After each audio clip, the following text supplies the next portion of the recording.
A primeira pessoa que eu vou chamar aqui para dar sequência ao nosso evento ela é nossa anfitriã aqui na casa, né? Quer dizer, a Patrícia, fundadora desse espaço lindo, nessa casa linda, que vocês vão conhecer ainda ao longo do dia. A gente vai subir para o rooftop, vamos descer e tal. Patrícia é presidente da Humanitas 360 e dizer que ela é parceira da Green Hub é até uma redundância incrível, né? Então, Patrícia, por favor, venha dar suas palavras e uma salva de palmas para ela, por favor.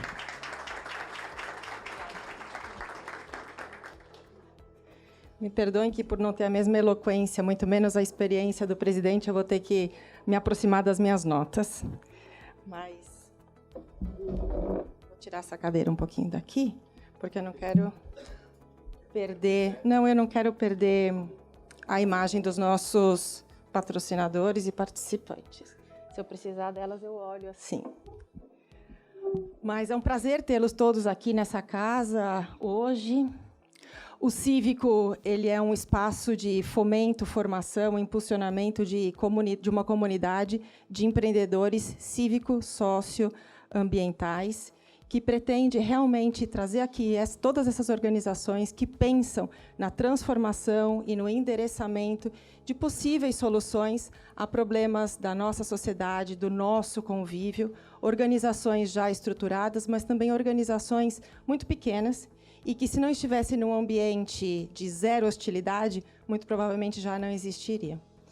Então, eu sou muito feliz de receber esse evento aqui hoje e de tê-los todos num sábado de manhã. Eu sei que exigiu grande prioridade da agenda de vocês para estar aqui no sábado e não estar em nenhum outro lugar. Muito obrigada. Eu sinto uma tremenda honra de poder falar depois do presidente, porque, para mim, ele é um grande mentor, e é quem realmente defende e representa a instituição da ex-presidência, porque isso é uma instituição, de maneira exemplar.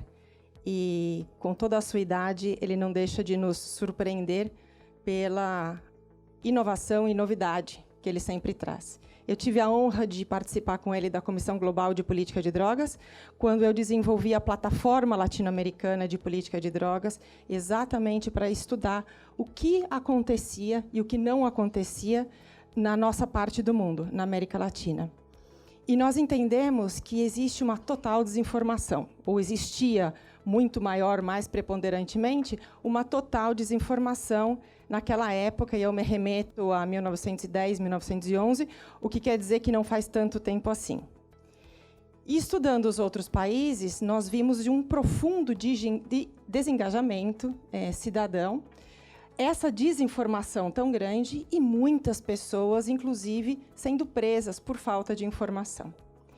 Eu fui procurada pelos diretores de um filme, e eu queria saber da produção se a gente já está preparado para soltar um pedacinho do trailer, de um filme, Rafael Eriksen e Tarso Araújo, no momento em que eles estavam constituindo o ilegal. E eu achei o nome muito sugestivo. Eu estava grávida do meu filho e me deparei com essas mães que também tinham filhos pequenos e elas não podiam tomar banho porque corria o risco de uma dessas crianças ter o seu cérebro fritado. Muito prazer tê-lo aqui, um dos grandes protagonistas do nosso filme. E elas tinham os seus filhos tinham o cérebro quase fritado em uma dessas convulsões. E eu tinha meu filho que dormia, e talvez o meu problema fosse que eu precisava acordá-lo para amamentá-lo. E eu me coloquei nesse lugar.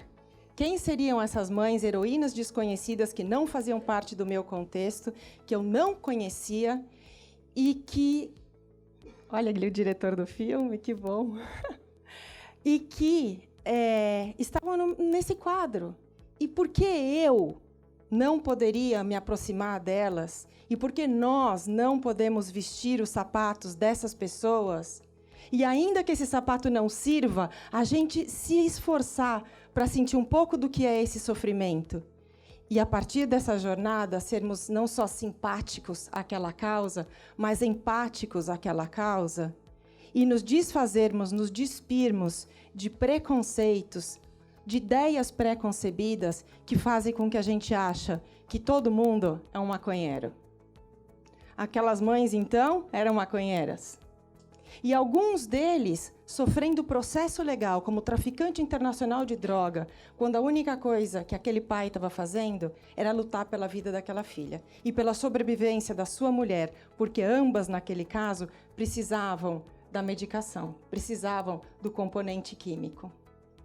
Eu queria, com isso, poder ilustrar o que eu estou falando, passando um pedacinho do filme para aqueles que não conhecem e para aqueles que conhecem, unam-se a mim. Porque assistir esse filme mais de uma vez não só nos ilustra, como abre o nosso coração e a nossa mente para o sofrimento do outro e fazer-nos passivos e compassivos ao sofrimento do outro, moveu a que, nos últimos anos, vários de nós nos juntássemos nessa luta. Por favor.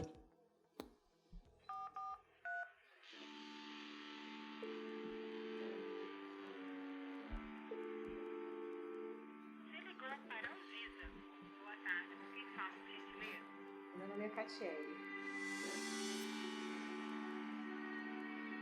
Anne de Bortoli, 5 anos, é a minha filha. É portadora de patologia muito rara e que, dentre os sintomas, tem crises convulsivas. Tem um pouquinho mais de volume? Resistentes a todas as medicações possíveis no país. Correto. Justifico a solicitação de um canabidiol baseado nos itens acima. Já que por lei eu não consigo ter uma coisa que beneficia tanto a minha filha, então eu sou uma traficante. A palavra é essa, é traficar. A maconha, ela não é nem uma erva maldita e nem uma erva milagrosa. Ela é uma erva que tem propriedades medicinais, sim. Se o CBD dá na maconha, ok, a gente vai usar a maconha. Se desse no abacaxi, a gente usar a folha do abacaxi, mas não dá.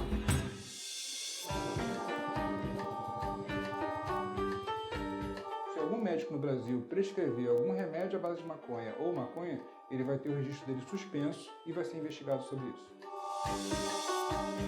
Toda vez que eu for importar, eu vou ter que passar por essa espera. Toda vez a minha filha vai ter que ficar esturricando de convulsionar dentro da minha casa. Por que não se aprova aqui? Ou eles são incompetentes, desinteressados, ou existem forças político-financeiras. Elas não querem poder, elas não têm um projeto de governo, elas querem mudar um ponto da realidade.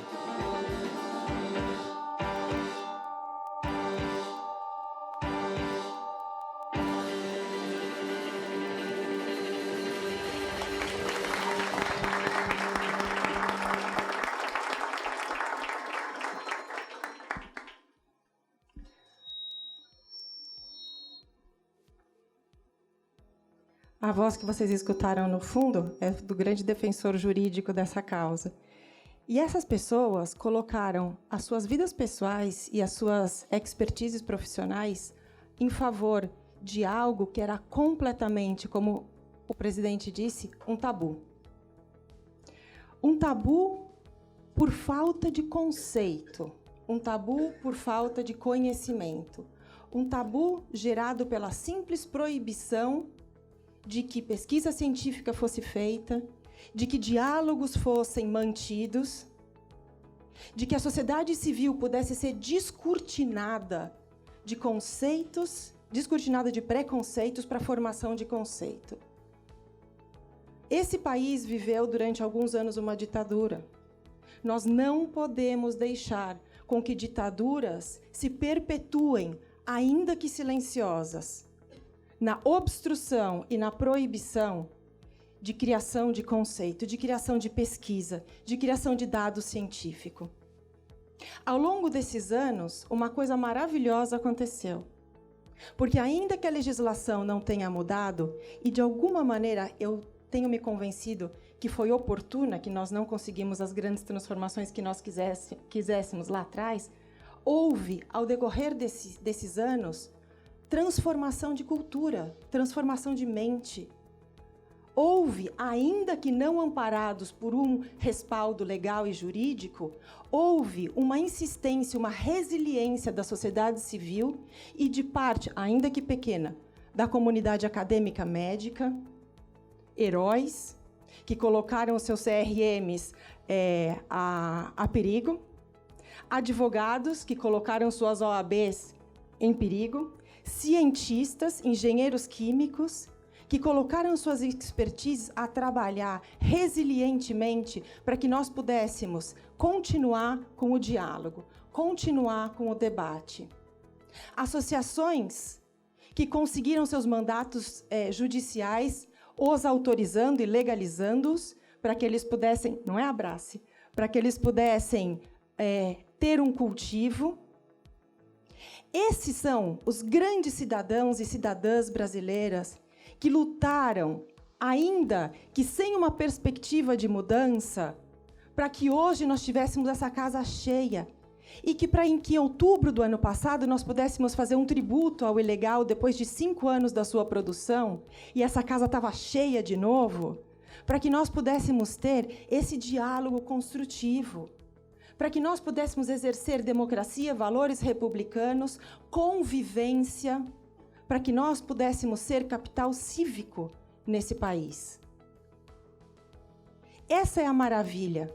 Hoje, que já tivemos uma alteração legal, mas prestes a, quem sabe, ter outras, porque existe uma comissão no Legislativo estudando o caso, nós vamos ter isso acontecendo com respaldo da sociedade civil, com respaldo porque houve formação de cultura. Está havendo formação de cultura de medicina canabinoide. Isso é muito importante, porque nesse país nós temos uma enormidade de leis que não são de conhecimento da população. Porque faz-se leis em gabinete, com ar-condicionado. Não se faz lei estudando o campo. Não se faz lei vivendo o sofrimento do outro. Não se faz lei se compadecendo do sofrimento do outro, porque isso parece coisa de gente mole. Mas eu quero dizer que lei que não tem aporte, suporte, respaldo de trabalho de campo, da sociedade civil, sendo verdadeira fomentadora de realidade, de dado, é lei que não pega. Por isso eu creio que quando a gente realmente tiver um amparato legal e jurídico para tratar desse tema, nós vamos ter um amparato legal e jurídico com respaldo da sociedade civil, o que é muito importante. Esse é um exercício cívico cidadão. Mas se essa fosse só a minha experiência, quem sabe ela não conseguiria alcançar a mente crítica, que é importante que ela exista, de cada um de vocês. Portanto, eu quero trazer 2 dados históricos da história contemporânea desse país. Alguns de vocês vão lembrar que na década de 80 existiu a grande epidemia, o acontecimento da AIDS. E eu quero lembrar que o Brasil foi absolutamente protagonista e pioneiro nesse sentido. Não é verdade, Nisa? Como grande comunicador, não me deixe mentir, por favor, e me corrija sempre que necessário. Por quê? Porque o Brasil se colocou à frente. Santos era a capital da AIDS no Brasil. Santos se transformou em um referencial de tratamento da AIDS. Porque fizeram uma medicação, um coquetel de vitaminas, que não curou necessariamente a AIDS, mas ela deu uma grande qualidade de vida para aqueles que passavam pelo problema e, mais importante, para a família daqueles que rodeiam aqueles que passam o problema. Isso, se você traçar um paralelismo, funciona exatamente também para o tratamento da cannabis medicinal. Além de melhorar a qualidade de vida daquele que a recebe, melhora extremamente a qualidade de vida daquele que circunda o recipiente. E isso é ter consciência cívica cidadã. É estar preocupado com o entorno. A AIDS, o vírus ainda existe. Mas o Brasil assumiu um pioneirismo, uma responsabilidade cívica, social e um protagonismo. Se a gente caminhar um pouco para frente na história, nos anos 90, o Brasil foi pioneiro e protagonista numa outra circunstância, que foi a criação da Lei dos Genéricos. Houve a abertura de um mercado economicamente acessível, com consciência social, às pessoas que não podiam adquirir aquela marca, daquele remédio, daquela indústria farmacêutica. E o Brasil quebrou paradigmas com isso. Foi uma grande movimentação de conscientização, para que todos entendessem que o genérico não tinha uma qualidade menor. Ele simplesmente era absolutamente disruptivo. Na sua qualidade econômica, não científica. E ali esteve o nosso país de novo. E quando eu falo nosso país, para mim, vem uma exuberância de nação, não só de contexto e limite fronteiriço com outros países.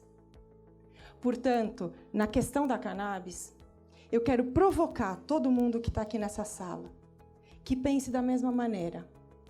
É agora, é a hora de nós nos educarmos, de nós nos empoderarmos, porque de poderosos o país está cheio, a gente precisa de pessoas empoderadas. Nos empoderarmos de conhecimento, nos descortinarmos de preconceito e resolver qual é a história que a gente quer contar. Se é de ficar atrás dela ou se é de ser protagonista nela. Países em que eu mesmo não acreditava que fossem assumir posições protagonistas de regulamentação e até de legalização, como a Colômbia, assumiram.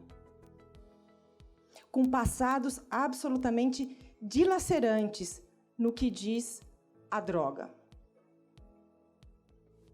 Nós, cidadãos e cidadãs brasileiras, precisamos decidir qual é a história que a gente quer contar.